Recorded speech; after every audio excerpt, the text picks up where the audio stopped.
If you've just seen Guardians of the Galaxy Volume 3 or are thinking about seeing it and are looking for tools on how to talk about your faith using this film, stay tuned to This, That, and Theology. Hi, you're watching This, That, and Theology, where we help you see your worldview in the world around you. Stay tuned to the end of the video because we're going to give you some concerns as well as some tips on how you can talk about your faith using this film. Guardians of the Galaxy Volume 3 is the third and final standalone film for the existing Guardians of the Galaxy, and it's a fantastic film. We finally get to see what Rocket's origin story is. We get to see the impact of the events of Endgame on the life of Peter and Gamora and the rest of the team. This film is not actually an action movie, although there's plenty of fantastic action scenes. This movie is about family and the relationships that we have with each other, particularly in the relationship between Star-Lord and Rocket Raccoon. We see them grow together between films 2 and 3. The relationship that they have is as close as it's ever been. For the first half of the movie, we don't actually get to see Rocket interacting with the rest of the Guardians. He's been gravely injured, and the whole team is going through great lengths to try to save their friend. Now, in doing so, that means we finally get to see Rocket's origin story. This is the first warning sign for people who are considering the movie for their families. Rocket is a modified animal. We actually see scenes where animals are being tortured. They're being experimented on, and we're supposed to really feel for these animals. Be warned when you go see this film that there is going to be some disturbing images, particularly as we look at Rocket's past. Characters in the Guardians of the Galaxy did not start out as friends. In the first film, they were all rival criminals, all looking for the big score. Gamora looking to steal the Power Stone so that her father wouldn't get it. Peter trying to steal the Power Stone because he wanted the credits. Rocket trying to steal everything he could find. And Groot just going along for the ride. Groot's one of my favorite characters, even if he only has 3 words in his vocabulary. Over the past 10 years, we've seen these characters grow together. Sometimes as adversaries and now friends as we look between Nebula and the rest of the team. Sometimes starting as friends that have grown into something more. Consistently throughout the film, you see the Guardians working and fighting for each other, willing to sacrifice their own lives for the benefit of the others. And this is our first point where you can talk about your faith. The Bible says that there is no greater love than someone laying down their life for their friends. And you see that love displayed in the Guardians of the Galaxy. Even more so, we can use this as a springboard to talk about how Jesus, while we were still enemies of God, laid down his life. In fact, the Bible also says that this is how we know what love is, that while we were still sinners, while we were still adversaries of God, Jesus died to redeem us.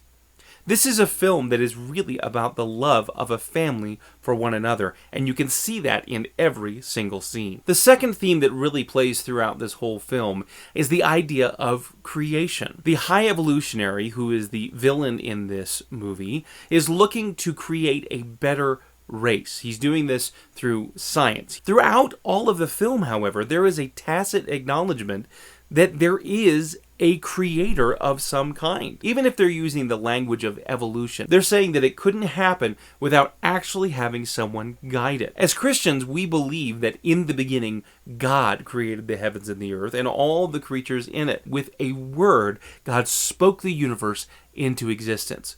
So even when we're looking at comic book movies, we understand that there's going to be a reality of a creator. The movies themselves didn't spring up into being. The characters didn't just evolve from pencil and ink on the page. Someone had to create them. And those creatures, those characters, bear the imprint of their creator. One of the most significant moments that happens in this film is towards the end. The High Evolutionary says this statement, "There is no God, which is why I had to step in." And now at that point, his crew turns against him. That was one thing too far to go. That rebellion, that denial of who God is and standing in his place caused such a visceral reaction among his crew that he had to respond. Now, when you're talking about this particular issue, there's 2 ways of looking at it. There will be some people who look at this and they won't see a support of a creator. They will see the evolutionary language and they'll say, see, this is just evolution. As believers, however, we do see that all of the world, the universe, declares who our Creator is. Psalm 19 says the heavens declare the glory of God.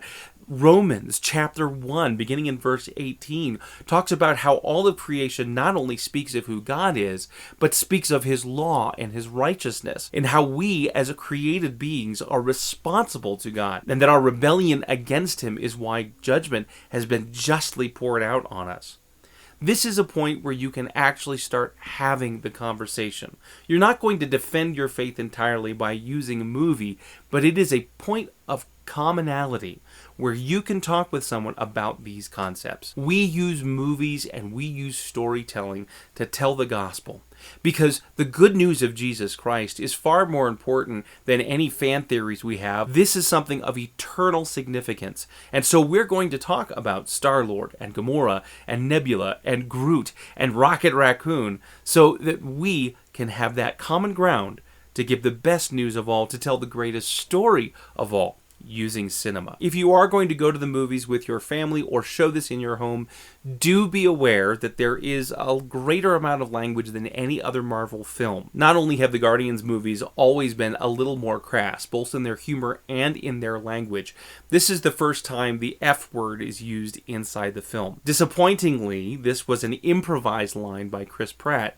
who claims to be a believer. This too can be a point of talking as we talk about whether it's appropriate for Christians to use foul language. One of my favorite moments in this film is a conversation that happens between Drax and Nebula.